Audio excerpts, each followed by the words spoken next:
Wow. Wow. Wow. Wow. We want to welcome you to Speaker Show and Tell. Eric Lofholm here, joined by my partner, Sabrina Gibson, creator of the show. We're excited to have you guys here today, and we have another amazing guest today, over 3 decades of experience speaking. Sabrina, tell our listeners, our watchers, who we have today. Well, before I do that, I got to ask you a question. Yeah. Do you know how many seconds it takes to grab someone's attention? Or how many seconds you have until you can grab someone's attention? I bet it's a pretty small amount. It is. It's 5 to 10 seconds. And in that 5 to 10 seconds, the audience will determine whether they want to listen or not. And so we have to get to the point and add value fast. And that's why I'm so excited about this show, because that's exactly what we're going to be talking about, is how do we grab the audience attention? Because some of us have, short attention spans. Like, I've got ADD. And so sometimes my attention can go crazy. Do you know what the average human attention span is? How much is it? It is about 8 seconds, which is less than a goldfish. Oh my goodness. So if you can imagine, if you have an hour-long presentation, either, on stage or online, how do we capture that attention? And so I have another good question for you. Do you know what Toastmasters, National Speakers Association, and Sparkles have anything to do with each other? What? It has to do with our guest that we were bringing on, that you talked about 3 decades of experience. She's an international speaker. She's been on the stages with some of the most popular celebrities that you could think of. And she has been wowing stages. She coaches speakers how to wow people. And so I'm really excited to have Sheryl Roush on with us. So nice to see you. Thank you. Thank you. Sheryl, thanks. Wow. By the way, wow. That was right. Thanks for joining the show today, Sheryl, and for bringing your wisdom to our audience. And why don't we start off and share with us a little bit about how did you become a speaker in the first place? Well, thank you. Some people think that, we're really a natural. Not everyone is. I was painfully shy growing up as a child, and my mother was an Avon lady, and she would drag me along her route. And that's probably when I started learning about interpersonal skills and sales. But back in high school, Eric, it was that I was the commissioner of PEP. That part is believable, right? Yay, go Team Spirit and all of that. But boy, for the 3 days up until those pep rallies, and there were 2,000 students in my class, that it was just petrifying. I wouldn't eat, wouldn't sleep. It was just horrible. So back then, boy, it wasn't until I was active with the Chamber of Commerce in San Diego that a woman came up to me. She started the conversation. She asked me what I did, and I own my graphic design studios. And she said, well, what's your greatest challenge? And I said, well, giving my employees feedback, because they're all senior to me. She said, you might be interested in this communication skills course that we're hosting, and I'll buy you breakfast. And Eric, it was Mexican food. You got me at hello, you're my guest. So when I walked in the doors, that was March 15th, 1987. That was Toastmasters, hosting a program on communication skills. It changed my life. I realized how bad I was. I couldn't even say my name at a network meeting. It was ugly. It was really ugly. So then in being involved with the Toastmasters program, then I learned how to polish up those skills. And that's what I tell people today. If you're just getting started, for our listeners to our podcast here, if you're just getting started, get yourself into a Toastmaster club, because it's the most supportive environment where you can practice.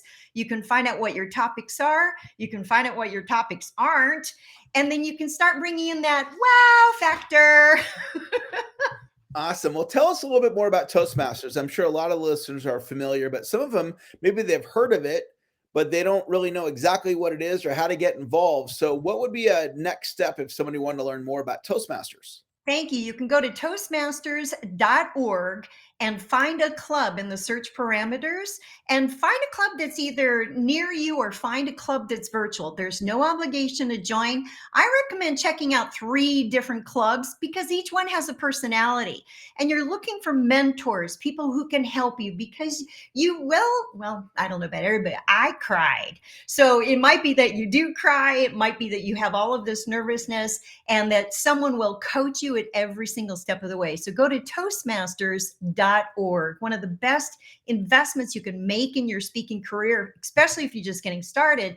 But because we also have advanced and pro speakers here, then it's a great place to practice testing out new material as well. You do need to be a member in order to be onto the speaking agenda.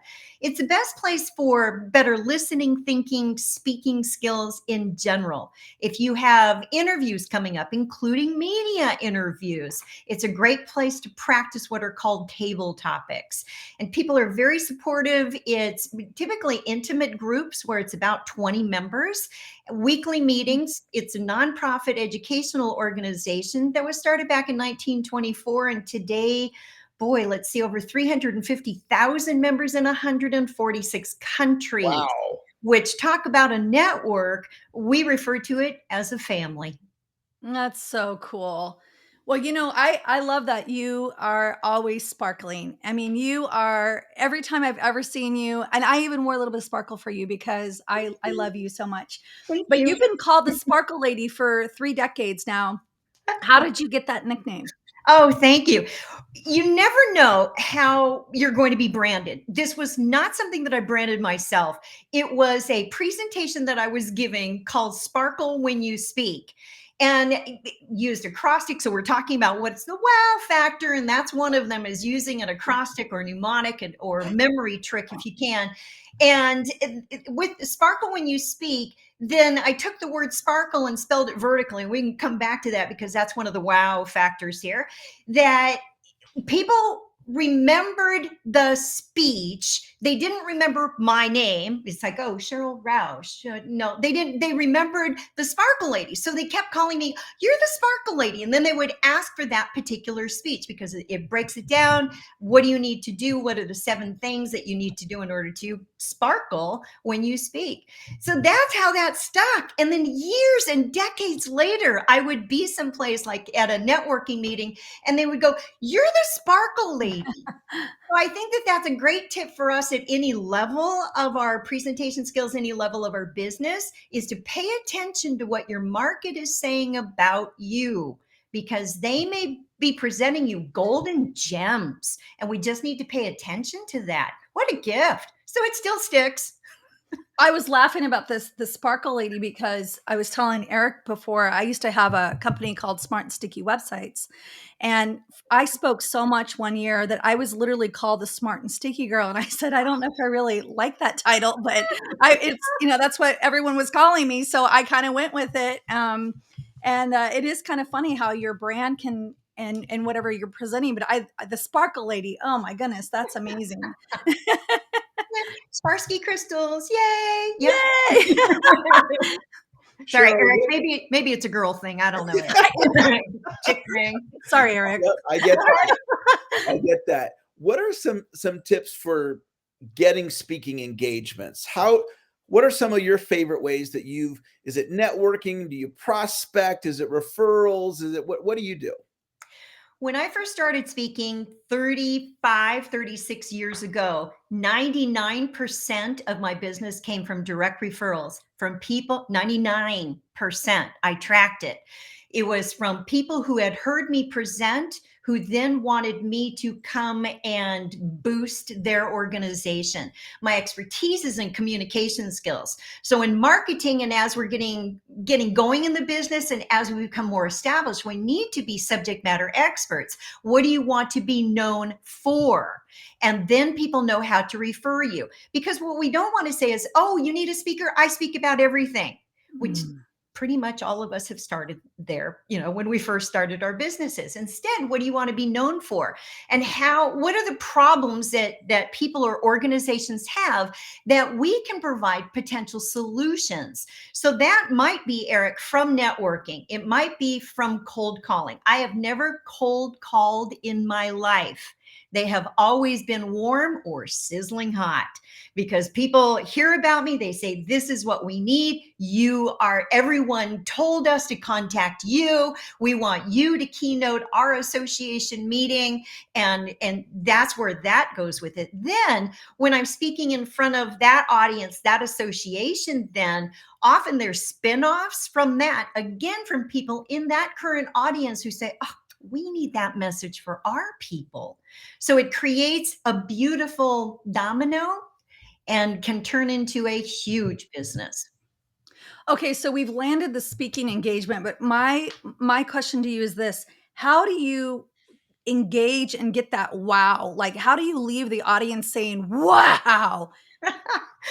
I think, well, for one thing, Sabrina, it really starts with the meeting planners. So who are the speaker bureau bookers?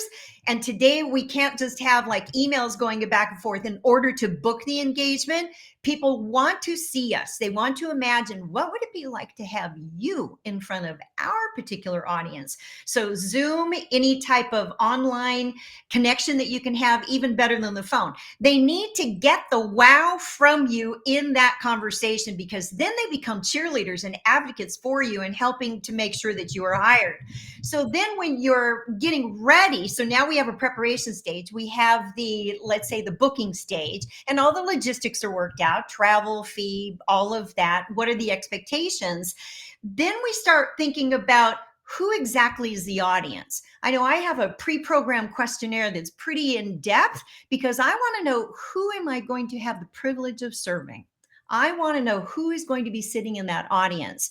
So as Stephen Covey, in the second habit of the 7 highly effective habits of effective people, he said, begin with the end in mind. And I do that in both my speaking and my marketing. I imagine I'm in that particular audience. What are my pains? What am I going through? What are the issues? Because we need to have connection first. If we don't connect, we are not going to wow. People are looking for what's in it for me, and we need to be able to bring that potential solution to what their issues are, sprinkled with motivation. That's where the wow starts kicking in. So then I do a lot of research. I go deep into the websites. I do a lot of research to find out what are their real needs. And our meeting planners may tell us that it's certain things and certain objectives, but then when we're actually networking at the event ahead of our presentations, which we need to have those additional conversations, people will tell you what's going on with them. So one of the wow factors here is to really listen ahead of time, not only to the meeting planner, but also to the potential audience members. What's going on for them? Now we can do callbacks with them. We can tie in stories, either anonymously or give credit to the person who had shared that. Or we can do a generic. We can say, now, as administrative staff, perhaps you feel this pain. And then again, it's connection. We need to meet people where they are, because we can't just go into the head. We need to go into the heart. I love that. You know what I have to tell you, you and I spoke before we did this podcast. And by the time I got off, I realized about 2 or 3 questions into it, you had done all this thorough research on our podcast. I think you knew more than I knew about our podcast. And I was so blown away with it. I thought, wow. I mean, you got me to go, wow.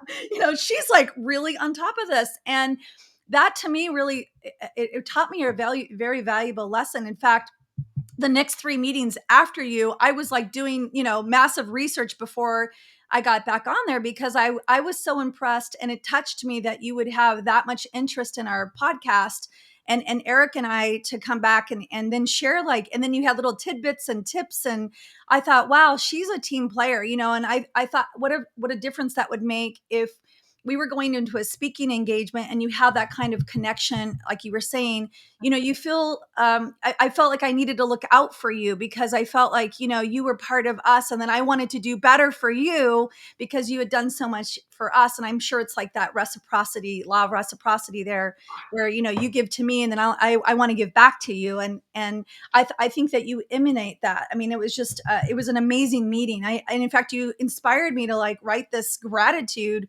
post on my Facebook wall because it was so touching. I mean, you really definitely taught me something in your actions. So I really loved what you just said right there.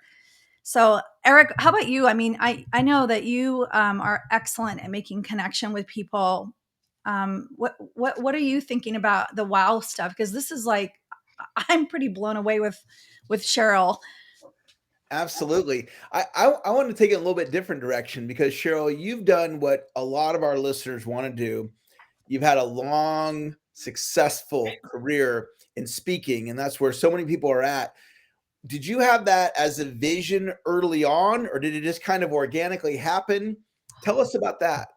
Beautiful question, Eric. Thank you. When I took a look at, especially from Toastmasters, and after the first year I had become pro, that I wrote down what my mission statement was for my speaking business. And it's still true today, to make a global positive impact in every presentation with every person possible. And I had no idea, by the way, at that time when I set a mission for global impact, that it meant traveling the globe. It was like, what was it? Okay, well, and now I've presented numerous times actually hundreds of times in 13 countries, over 3,500 presentations, well over actually at this point. Goodness. And that was before virtual. So I've been doing virtual presentations since 2010. So you can add India to that list and, Bahrain. And so I think it's important to have a vision for what your business is. Is it about the money? Maybe. It never has been for me. It's been about the calling. It's about how can I leave people better for having heard my message, read one of my books, saw one of my posts. How can they be inspired to maybe raise their bar, to rekindle their spirit, to create more excitement, more passion, more wow in their life? And that's been my mission since I can remember. So making a positive global impact. Really great question, Eric. Thanks. And so what are some of the tips that you would have for any level of presentation to put that wow into or get the audience to say, wow? What would you say that they need to do? Okay, so the first tip was make sure to do your research, connect with your audience, find out what their pains are. Then start crafting your presentation. And this is one of my concepts where you begin with the end in mind. Develop what the closing comment is going to be. What's the call to action? What do you want people to do, think, feel, or do differently, think differently, be different as a result of hearing your message? So begin with what is your call to action, then build it backward, where if that's your call to action, what you want to drive people to do, that could be your big wow at the very end of your presentation. Then in the middle, in the body of the presentation, what are the stories? What do people feel?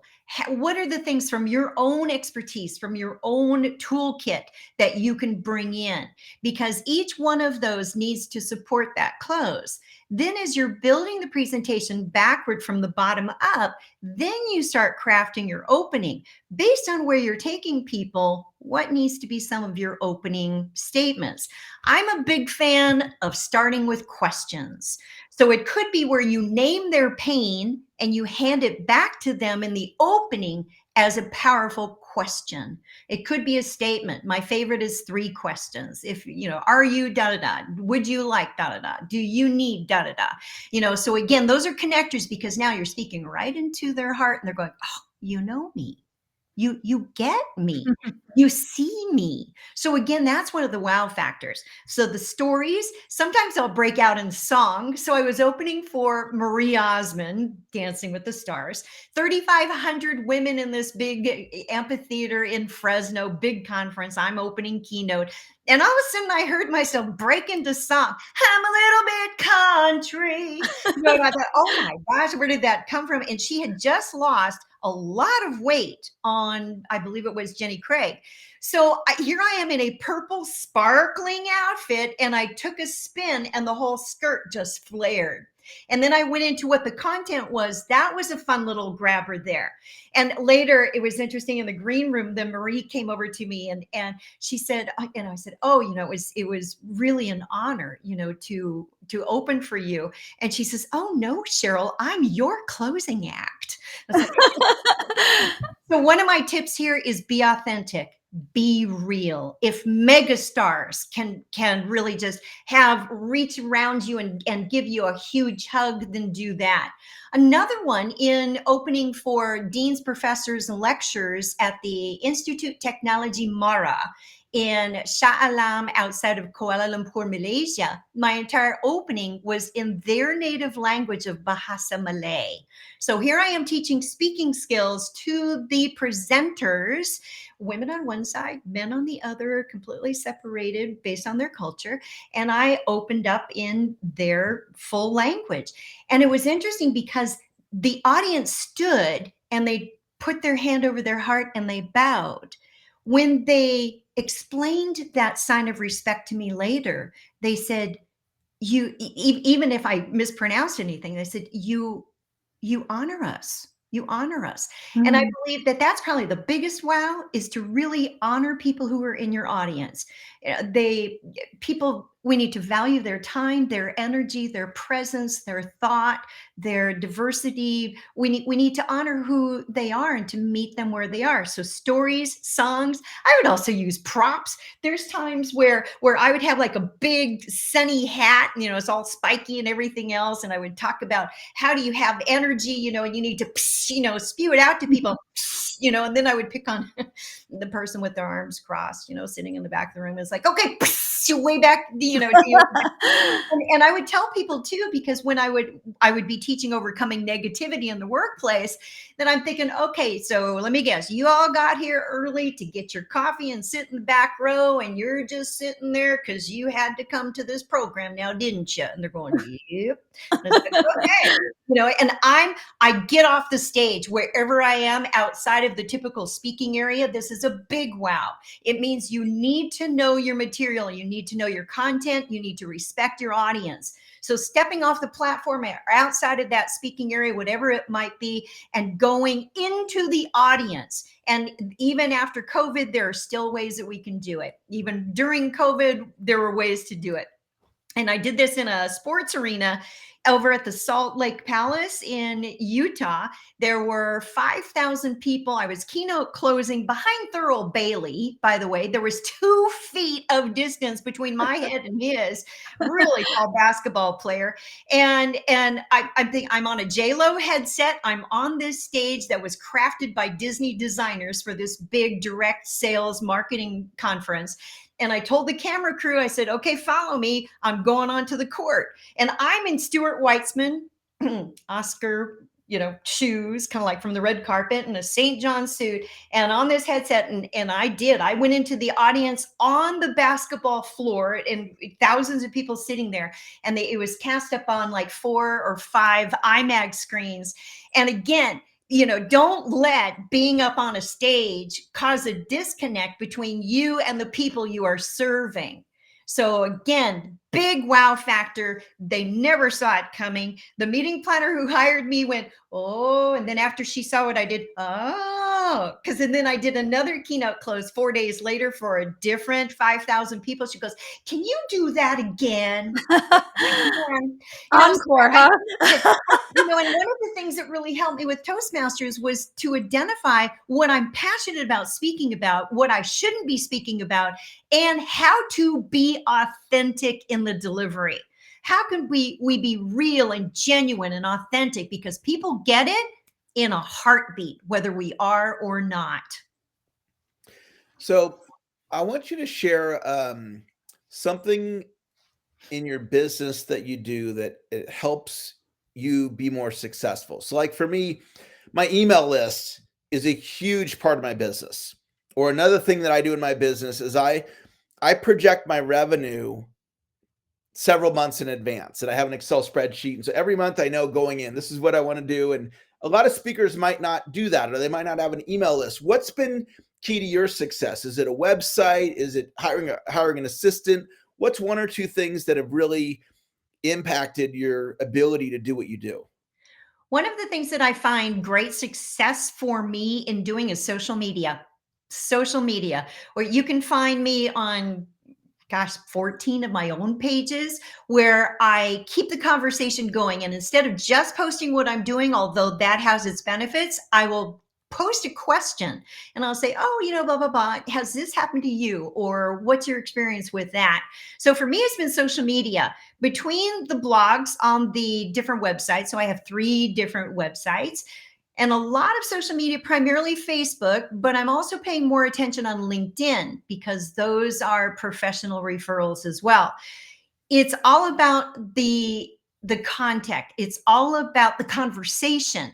So however that is, could be email, yes, could be a note in Facebook Messenger. It could be picking up the phone. It could be a text, whatever it is to stay in touch with people. The software, I don't know if that really matters so much. It's the heart behind why. Why are we connecting with them? Because when we see our business as a service, when I see something that has happened in current news and I'm thinking, oh my gosh, I feel their pain, I may reach out and say, hey, I see that this is going on for your company. How can I be of support? How can I help you? And maybe there's a direct call to action in there. Wow, I see that there's silos happening inside of your manufacturing firm.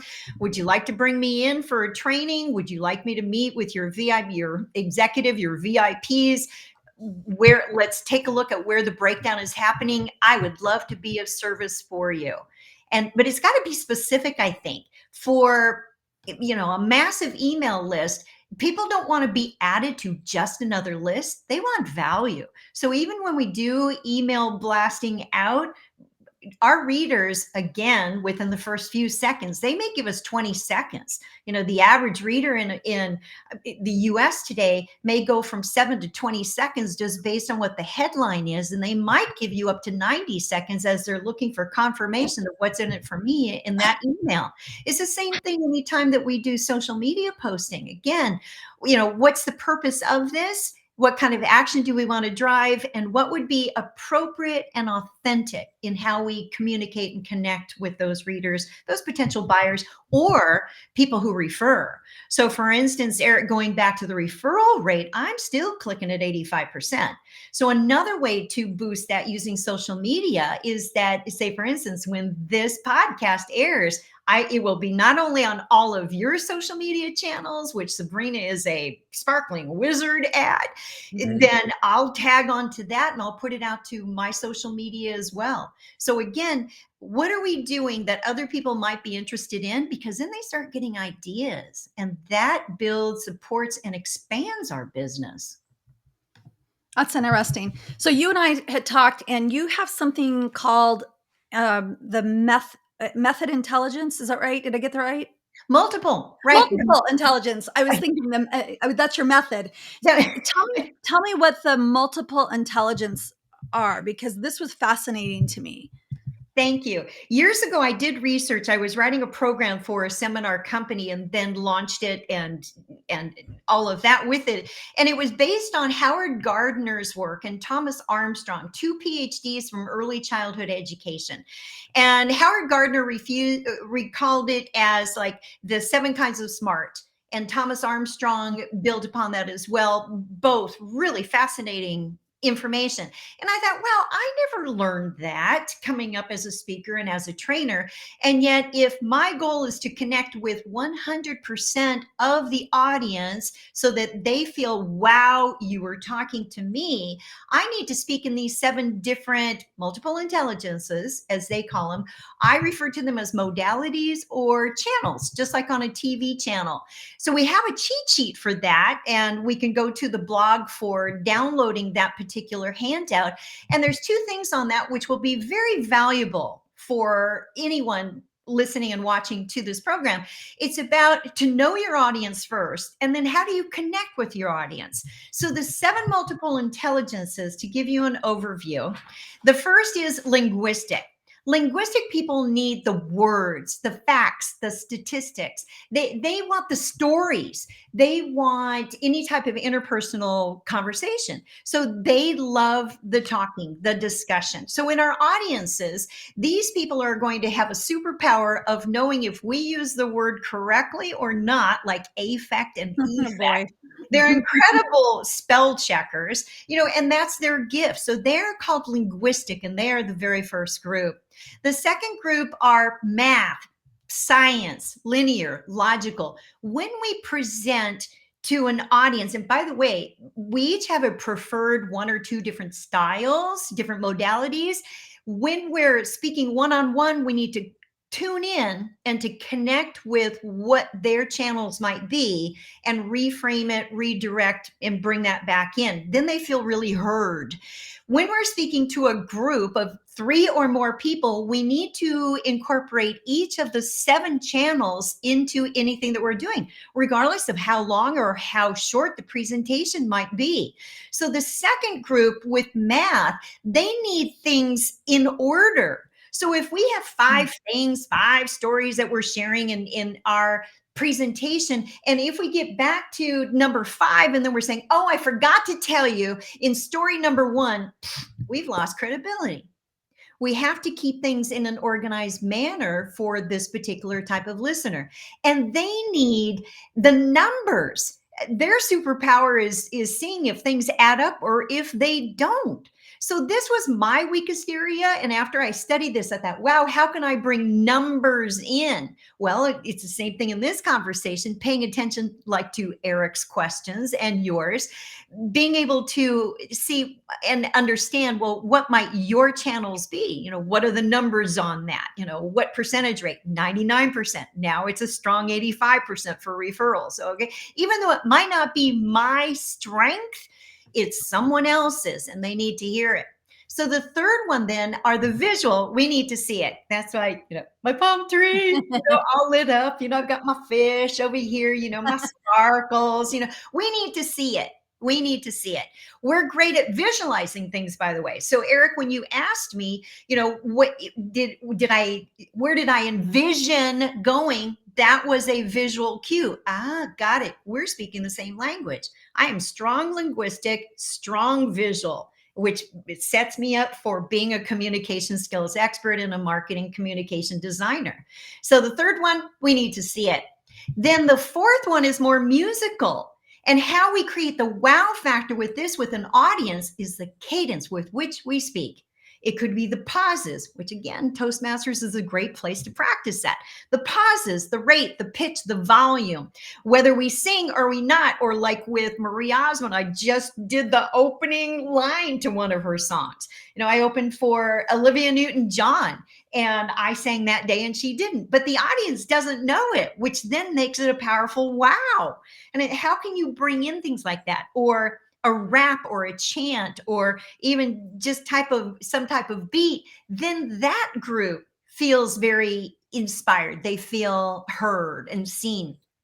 So Eric and I need to start singing, apparently, because I think next time we should try that, Eric. What do you think? It could be a song. It could be I've never done that. Am I speaking? I love Sheryl does it. You might lose some people on that one. I'm not a very good singer.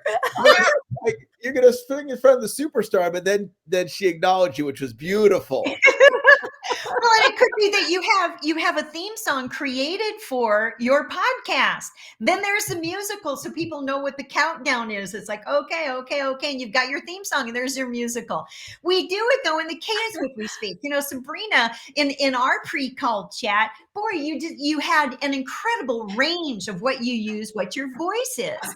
You get, super excited, so it's like that carries over. So the fifth group then need to have some hands-on activities. So they love anything where they can be interactive, where they can be a part of something. And kinesthetic are very much in tune with their senses and feelings. So it could be As another example, teaching the overcoming negativity in the workplace seminars, I would get there early and I would bring aromatherapy of peppermint and I would sprinkle it on the tablecloths throughout the room because it brightens the energy, it thwarts negativity, and creates openness in mental clarity. So Wow. and the kinesthetics, they'd walk in, it's like, oh, it smells nice in here. Or when you're using markers on a flipboard, whenever we need to do that, get the scented ones. Purple, by the way, Sabrina, is grape. So Oh, well, you and I want don't know if you know this, purple is also the fastest moving color in the rainbow. In the ooh, spectrum, and I always say, "That's my color. It goes fast. I need to have that color." I love it. A little 5-year-old told me one day, she says, do you know why purple is God's favorite color in the rainbow? And I said, no, why? Well, because it's the closest to God. Oh, I love You it.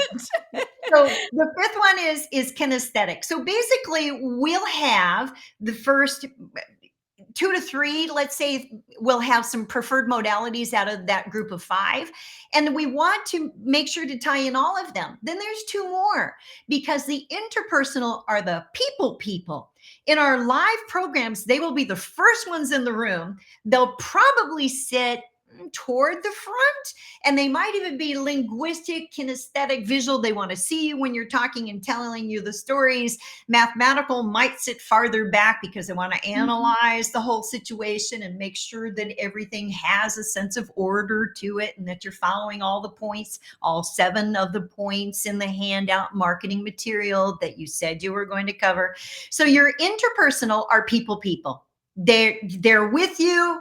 They love the wow factor. They're all in. They're absolutely all in. The intrapersonal or introspective are more of the thinkers. So it's not like they're not paying attention. They might be less outwardly expressive when you wow them, but internally they're going, wow. Wow. And they're the thinkers. So if we're doing a training program as a presenter, solving problems, whatever the way might be doing for the client, if we have people who don't seem to be participating, just be mindful that they're processing it. They're thinking it because they need thinking time. They will have incredible questions during the break. Or you can empower that superpower by saying, tell you what, my email is on the handout. Reach out to me with not, do you have any questions, which shuts people down, bring it open. Reach out to me with any questions you might have. Any questions. So that's the 7 multiple intelligences and how we can bring them in because it wows people when we're speaking their language. My tips on this is meet people where they are. One-on-one, pay attention, speak right into their language that they are sharing with you that they prefer. In a group, we need to hit all 7 of them.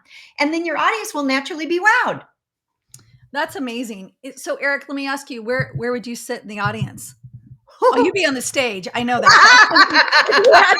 If you had to be in the audience. This may or may not surprise you, but I'm very much a back row guy. So I will come and I will sit in the back. And so that is often where I end up. Yeah, I see you as analytical. So I would have put you in the quiet, introspective, asking deep questions, which, your questions to me are always like phenomenal, excellent listener. And it's interesting, as a presenter, you're dynamic, you're phenomenal. Like, but and off stage you are too. I mean, no, but you're a deep thinker. Like I can see it. Like when I talk to you and stuff, I'm the all in. So I'd be in the front. For sure. I mean, is that a surprise to anybody? But yeah, I'm always like interactive and I want to be like part of the show and, just all in, always inserting myself where I probably shouldn't be half the time. And not necessarily because people need fully that. engaged. Audiences need the extrovert to bring them in sometimes that they might be thinking a little bit. And that's part of your engagement. That's part of your wow. It's like, oh my gosh. Okay. So she's all in. Okay. I am too, so you help inspire that in others. That's good. What's interesting too is my husband is like you, Eric. He's incredibly quiet.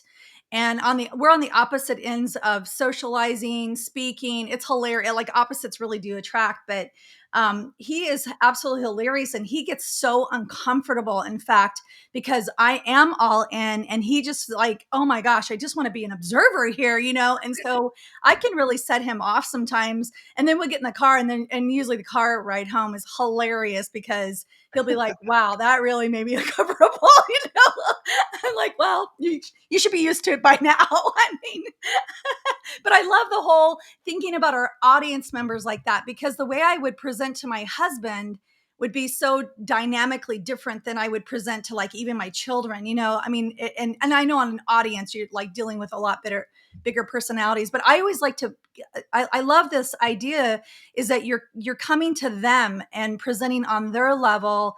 Much like sales. I mean, on sales, we have that advantage of being usually one-on-one. I mean, every once in a while you present to more than one decision maker, but it's interesting. You do have to tailor your style. Like when I was in sales, I always had to tailor my style to who I was speaking to. And I could usually figure it out like within 10 seconds of being in their office. But in the audience, sometimes you can't tell, but I love that you told me where they sit, because now I know who I'm speaking to.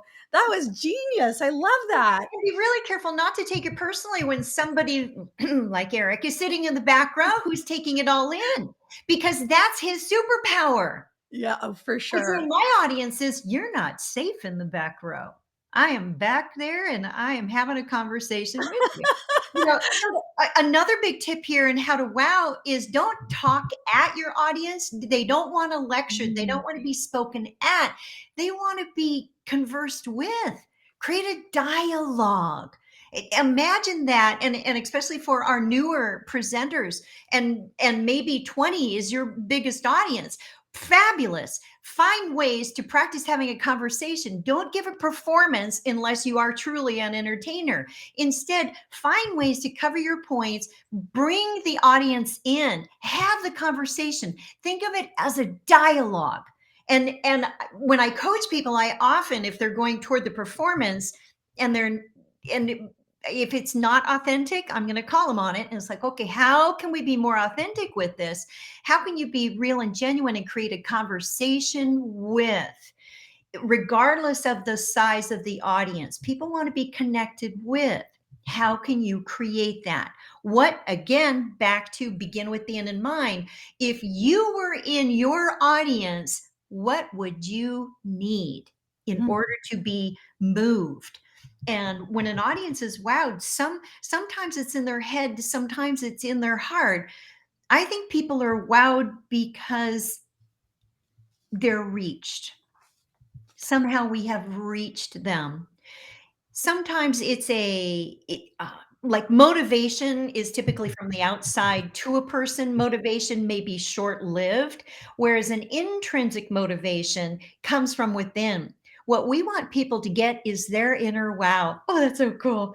We want people to get their inner wow. That's really cool.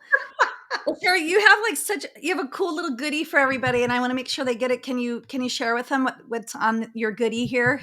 Oh, absolutely. This is specifically for your podcast, your listeners. It's the wow factor. I did a handout here for you. Ta-da! Yay! Yay! It's to help you speak and market like a pro. So the wow factor on the left-hand side is to know your audience. And again, I've covered some of these things for you, but it even goes into more detail. And then connect with your audience. It has a cheat sheet, if you will, for each of the seven.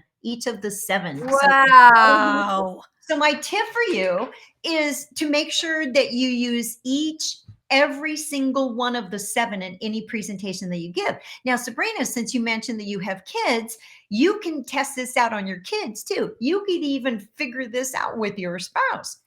And some people say that it's like marriage counseling, just on a man, that's like a bonus right there, huh? Yeah. Meet people where they are, because if we're going to wow them, we need to connect truly, truly with them. Well, we thank you so much, Sheryl. I hope you come back. I know that you are a wealth of knowledge. I mean, I think I wrote 7 or 8 different topics when you and I were speaking before you even got on the show. And then I thought, oh my goodness, but I can see where you're the wow expert, because you literally showed us how to wow people before they even get on the stage with the meeting planner. And no wonder you have, what was it? 85%. Am I going to get your statistics right? 85% referral rate. I mean, that is who wouldn't love that? So I see that you can really make a difference, but the fact that you can wow your audience with these 7 different, and I'm going to keep calling them the method, and I know that's not right. What'd you call them again? Well, just say channel modalities. Yeah. The 7 different like personalities almost, or like, yeah, the different techniques that you Preferred communication style. Yeah. Yeah. Man, there's so many things that I can see that I could go back and just test that out. I love the whole thinking about the end in mind. What about you, Eric? What did you like? Because I know you're the deep thinker. Yeah, I love the vision answer, and I loved the research, that Cheryl's really extensive with the research. And she also made just a very subtle comment, but about reaching 100% of the audience.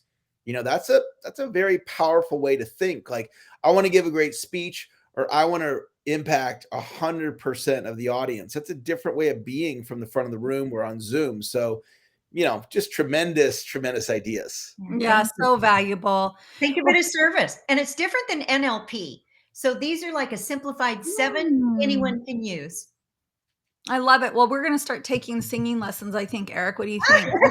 Next time. I'm going to need to, because you don't want to hear me sing right now. I do like to sing. I sing loud and off key, and I'm proud of it. So. Oh, man.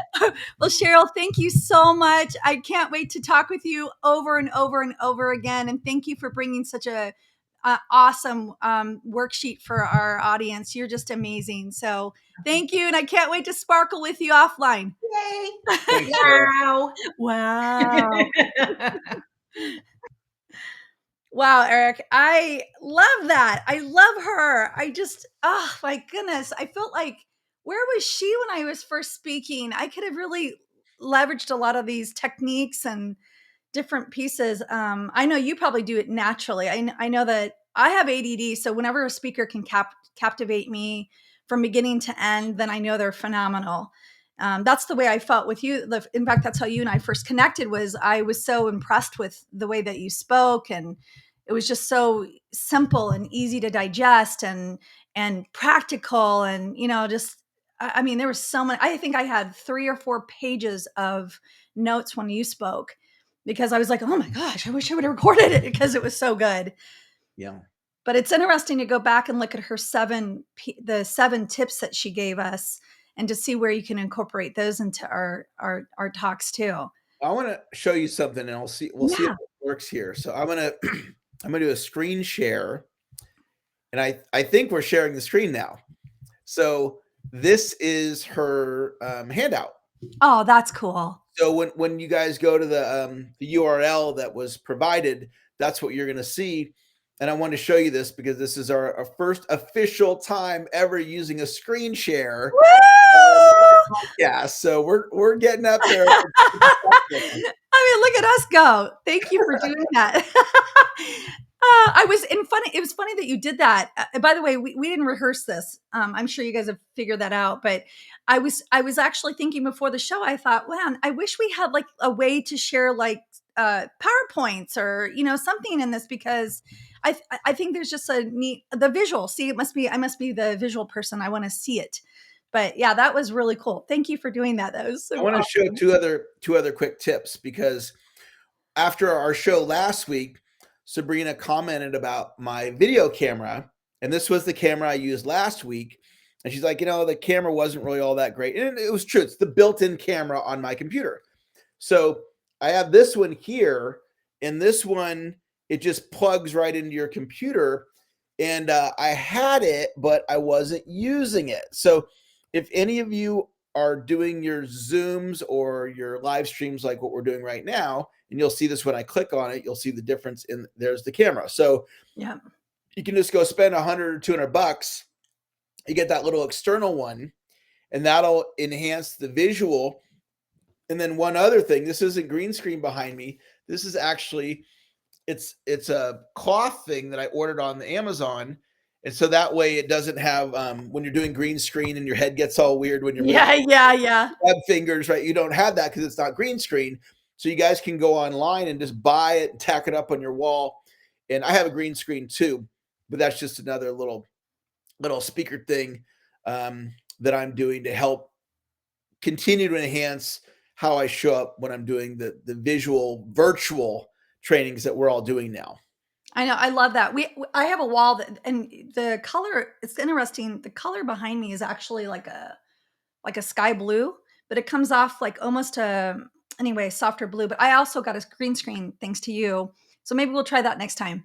We'll do our green Yeah, screens. I haven't done green screen with our software that we're using now is called Restream. And so maybe we can have our graphics person like make a cool branded thing and we'll try that out. I'm on it. I love it. I'm on that. I'm going to do that. And let's see if we can try to get it for either the next or the couple shows. So, well, this is so fun. I feel like we could write a book after all these guests. I mean, there are so many tips, and maybe we'll do that too. We'll start a really fun tip book and put all of our fun tips on there. If you guys are watching this right now or listening to the podcast, if you have any questions or tips or anything that you'd like to share with us, and I'll try to use Sheryl's tip about, if you want to go to our website, I think that's where you probably could just leave us an information and share with us.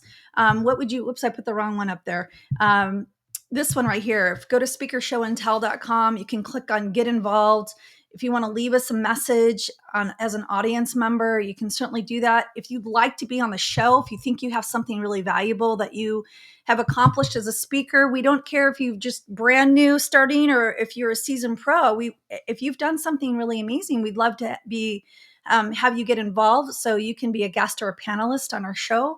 And again, if you're in any social media at all, if you just use hashtag Speaker Show and Tell, we'd love to hear any tips or comments or anything that you got from the show. We'd love for you to share this with your friends.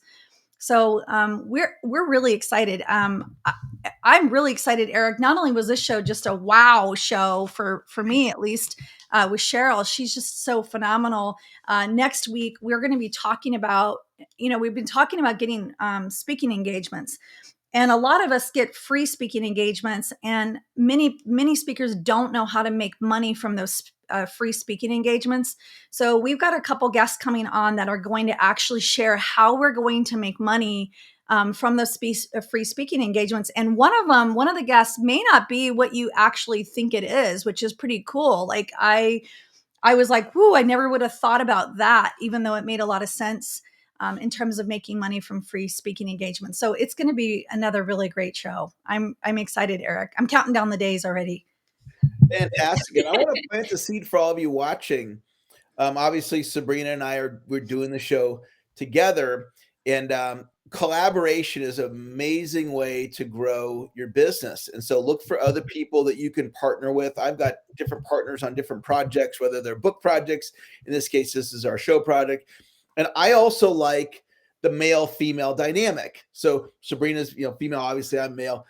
You all know that, right? And so sometimes it's like I have my other mentor, he's a man, I'm a man. We do a show together. So sometimes it's the male-male dynamic or female-female. But I do really like that male-female dynamic. And we have very, different personalities. Like we're talking about, you're the one sitting, extroverted up and I'm in the back quiet, right? And so it's a beautiful blend, right? And so look for other people that you can team up with to move your goals and dreams forward, because it's just really, and I already told you this, Sabrina, so much fun to work with you on the project and leverage your expertise. And, you're bringing a lot to my life just by being involved with you. So thank you so much. Well, my family, you are now definitely a household topic. And they've heard about you because this is 20 years and they're like, is this the same Eric? Like that. That's what they will say to me, but it's because, we've been connected for over 20 years now, which is really amazing.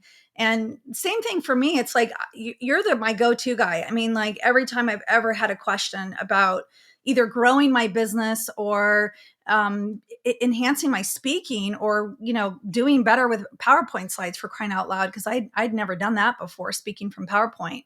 So you definitely are my go-to coach. So yeah, this has just been so much fun. And I love the experts that are surrounded by us, and so grateful for their wisdom. And it's just, I mean, I'm pinching myself because it's just so awesome to be here.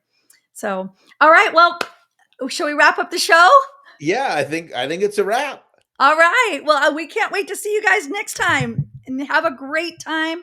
Look for your collaboration. Look for your 7 ways you can wow your audience. Go get that freebie. I'm going to put it up one more time just so you can go grab Sheryl's freebie, because I just thought that worksheet was just awesome. So we'll see you next time, and we look forward to seeing you on the flip side. See you later.